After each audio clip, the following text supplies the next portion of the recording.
What is the world coming to? I ask this because it's safe to say that we are starting to really see the world turning on its head. With everything happening in regards to Gaza, in regards to Sudan, in regards to the Congo, to name a few, it's safe to say that we, as a collective, are starting to, truly wake up to the reality of the world around us. With the UN's recent ruling to not go forward with a permanent ceasefire in Gaza, it's really shifted things into perspective for us, or at least I like to think so. These past few months, and if anything, these past few years really, have shown us what these systems of power are really here to uphold, and that is to protect their own self-interest. As I've said before, these past few months have really, again, put into perspective what these global superpowers, what these systems of power are really up here to uphold. And like I said, it's for material and political gain. There's been a lot of questions in regards to why, the US, Biden in particular, is continuing to assist Israel in their genocide. Despite us calling for a ceasefire, despite us, sort of almost pleading with him to not do it, he's continuously doing it. And there's been a lot of questions as to why that is. And it has to do with something called the New Suez Canal Project. Hi, editing me here. I'm just popping in to say that I misspoke. It isn't the New Suez Canal Project. It's actually the Ben Gurion Canal Project. And the next clip will go further detail into that. Okay, bye. Western governments support Israel because of humanity. Also because of the Ben Gurion Canal Project, which is Israel's initiative to construct a new canal aimed to boost their economy. It's expected to generate approximately annual revenue of $6 billion. The canal offers Western governments a superior alternative to the Suez Canal, which will solidify their control over the world's most crucial shipping route. To construct the canal, Israel must reroute it to avoid Gaza, preventing potential economic growth in the Palestinian territory. The Gaza Strip is seen as problematic for the canal project. So Israel wants to take over Gaza in the name of self-defense and use the land for their canal project.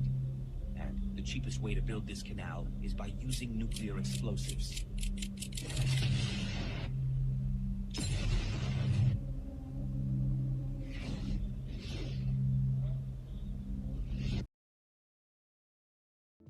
In much simpler terms, the reason the US is allowing this to happen is to rank in more money for them. So if Palestine is out of the picture, then there's more land to build this new canal. So they're, like I said, they are willing to sacrifice innocent lives if it means more money in their pocket. Why do you think Israel is demolishing homes and taking down sacred architecture? Yes, it's to remove any trace of Palestinian culture, but it's also more sinister than that. It's to make sure that there was no trace of anyone ever living there to begin with. Because let's be real here, if Biden really wanted to stop this genocide as he claims that he does, then he would have done so a long time ago. Nothing is stopping him from doing it, except money. Because that is how the world works. That is how the world works. That is how the world works. The truth is, Biden has no interest of stopping Israel and what they're doing. He has no interest of coming up with a two-state solution as he claims that he is. Ending this genocide doesn't financially benefit Biden or his pockets or his party's pockets, so why should he? And this leads me to my next topic. If you don't know the story of V for Vendetta, which I highly recommend, it's a top tier graphic novel. It follows the story of a vigilante named V, who begins an elaborate revolutionist campaign to kill his former captors, bring down the fascist state, and convince the people to fight for themselves and rebel against the system. It's a graphic novel written by Alan Moore, who himself is an anarchist. It is one of my favorite pieces of fiction to this day. Die! Die! Why won't you die? Why won't you die? Beneath this mask, there is more than flesh. Beneath this mask, there is an idea, Mr. Creedy. And ideas are bulletproof.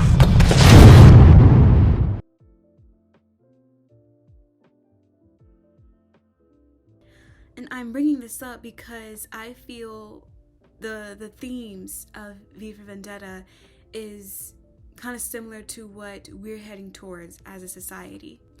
With everything that's going on right now with Gaza, with Sudan, the rising homeless crisis here in the States, it's easy to kind of slip into that mindset of things are helpless, like things are never going to get better.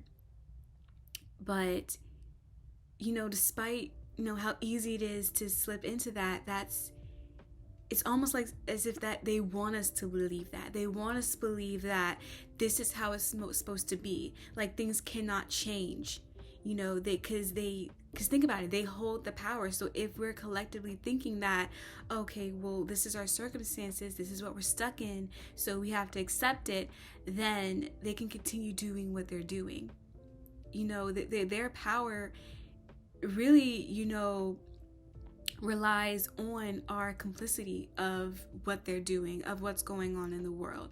Because if we continue to believe that we don't have the power to change things, then they can continue doing on what they're doing. These systems in place are outdated. Because think about it, okay? Good old Biden has $20 billion to spend to fund a genocide, but he doesn't have that same amount of money to help the homeless, to find a solution to the rising homeless crisis. He doesn't have that much money to help the poor, to help his own country. So to get to the point of this particular topic, what I love so much about V for Vendetta is that V knows that the system is corrupt. He knows that things need to change. So he takes it upon himself to initiate that change. To give the people, the gusto or even the determination to fight for themselves, to fight back against the fascist state. I mean, yeah, he had years in solitude to, plan out everything, but he was brave enough to do what no one else, was brave enough to do. And once V had accomplished his goal, before he, perished, he made it his mission. He made it a point to pass the torch over onto the deuteragonist Evie, because he knew that it wasn't going to stop with just him. There's always going to be a grasp for power. So yes, he brought down one fascist state, but who's to say another one won't rise in its place? There's always going to be a grasp for power. Someone is always waiting for one system to fall so another can rise. All these so-called politicians are just scrambling, for their place at the top. Okay, they're scrambling for their own piece of the pie. They don't care. That's the gist I'm trying to get at. These so-called politicians don't care. All right, politics is basically a game to them. They don't care about making things better. They don't care about, helping, the crisis that we're in, the rising crises that our country is in. If it doesn't bring money into their pockets, they don't care. They don't care. And like I said, when one system power falls, another one would just rise in its place. And that's why it was important for V to pass the torch on to Evie, because he knew. And Evie had to be the one to dismantle any new rising threats to the people's freedom, to the people's democracy. It was important. It's like there's always going to be a fight and a grasp for power. And so if you want your freedom, if you want your rights, then you have to be ready to fight that threat every step of the way. We as a society are growing more and more tired. We're growing more and more frustrated. Living is becoming more and more like a privilege than a right. We're fighting for our right to live. We're fighting for our right to eat. We're fighting for a place over our head. And we're growing restless as a society. And it's becoming more and more dangerous. We're seeing the sort of aftermath or the consequences of what our government is doing. They're playing in our faces. They're playing with our lives. And we're growing more and more frustrated by the day. And it's going to come to a point where that frustration reaches a boiling point.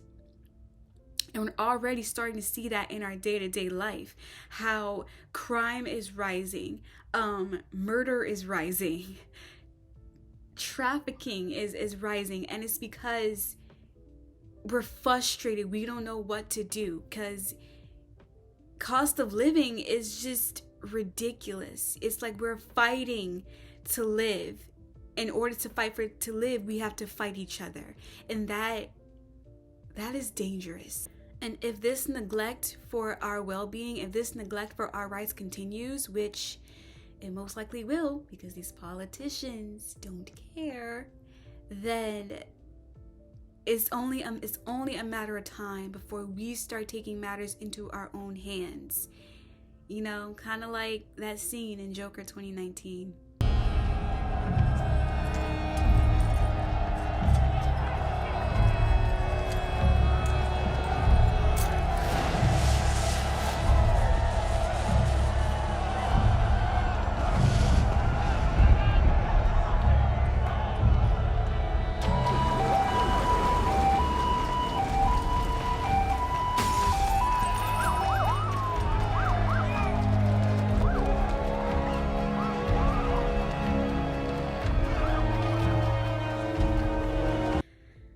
And this leads me to my final sort of reiteration, I should say.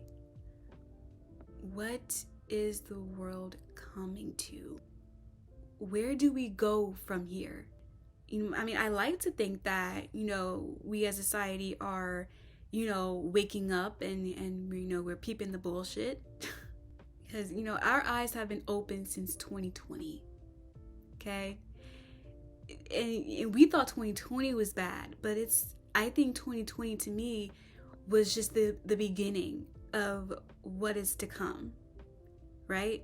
And we are in the age of Aquarius after all. And if you don't know, the age of Aquarius, it's the age of enlightenment. It's when, in simpler terms, it's when the rose-colored glasses sort of are taken off and we're seeing our reality. We're seeing the truth, and again, it's only a matter of time before we sort of kind of take matters into our own hands. It's like, okay, we see the truth. We don't like what's happening, so we're going to change it. That's basically what the age of enlightenment is. You're changing these systems of place because you've realized that it doesn't benefit you, that was never intended to benefit you. And in biblical speak, the age of enlightenment is, or the age of Aquarius is sort of the end of days. Just saying.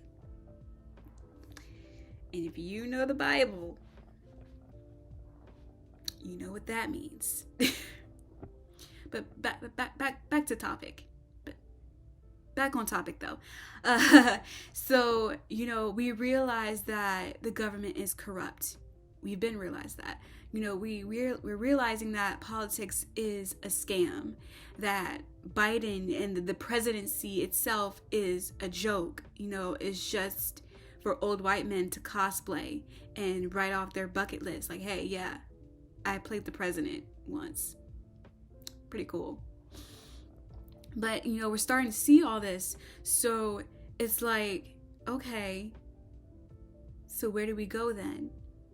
We're understanding that things have to change. So how are we going to initiate that change? Because Biden has showed us that neither political party cares. We know the Republicans don't care, but now we for sure are certain that the Democrats don't care either.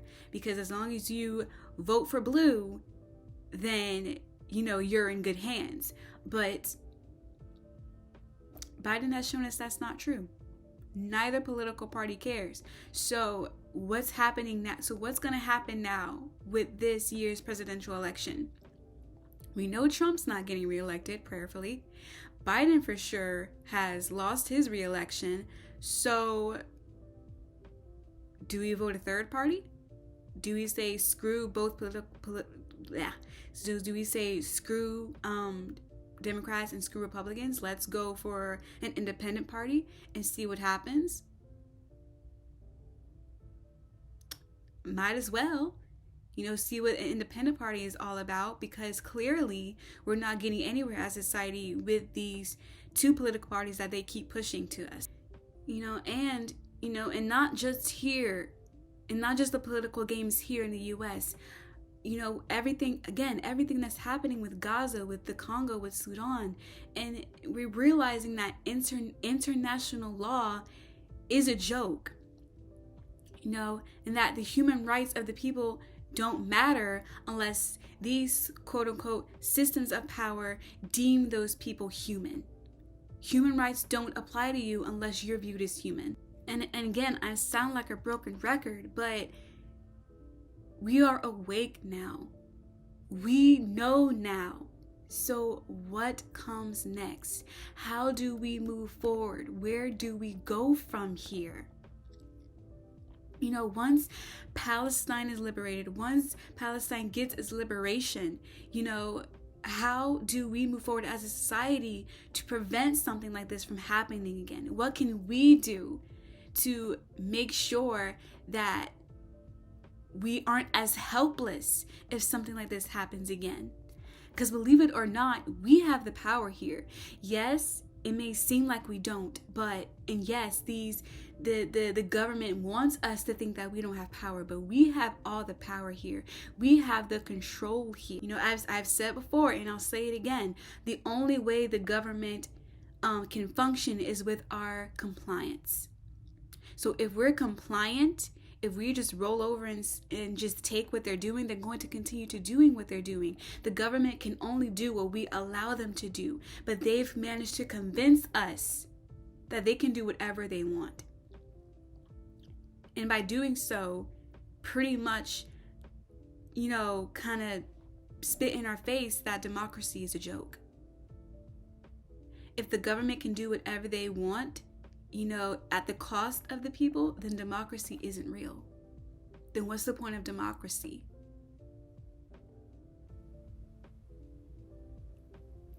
What is the world coming to? I ask this because it's safe to say that we are starting to really see the world turning on its head. With everything happening in regards to Gaza, in regards to Sudan, in regards to the Congo, to name a few, it's safe to say that we, as a collective, are starting to, truly wake up to the reality of the world around us. With the UN's recent ruling to not go forward with a permanent ceasefire in Gaza, it's really shifted things into perspective for us, or at least I like to think so. Right? Because they're not just gonna hand it to us. They're not gonna just hand our freedom to us, because again, it doesn't benefit them. If everyone was equal, if everyone had equality, then what's it doesn't benefit them, because okay, then they have nobody to step on. Okay, a shift has happened.